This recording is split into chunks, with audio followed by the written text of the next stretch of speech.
మన పౌరస్థితి పరలోకమందే. ఓ పరదేశీ పరదేశీ పరదేశీ ఓ పరదేశీ, మన పౌరస్థితి పరలోకమందే. ఓ పరదేశీ ఓ పరదేశీ ఓ పరదేశీ ఓ పరదేశీ, ఈ లోక యాత్ర ముగించి వెళ్ళిపోయిన వారు, ఈ లోక యాత్ర ముగించి వెళ్ళిపోయిన వారు పరాదైసున తండ్రి సన్నిధిలో సేద పీడేగా. కన్నీరెందుకు తండ్రి తోడుగా ఉండెను తనకు, కన్నీరెందుకు తండ్రి తోడుగా ఉండెను తనకు, చింతెందుకు ఆ విశ్వాస వీరుల కొరకు.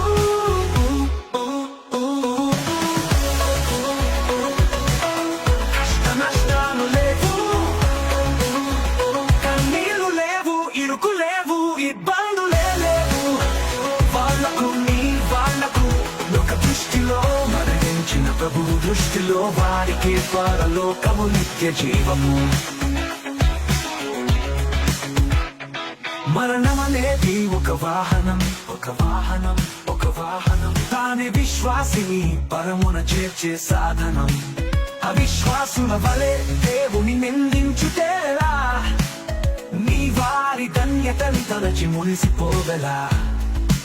మట్టి మనిషికి తెలియని సత్యం, అనది దైవ సిద్ధ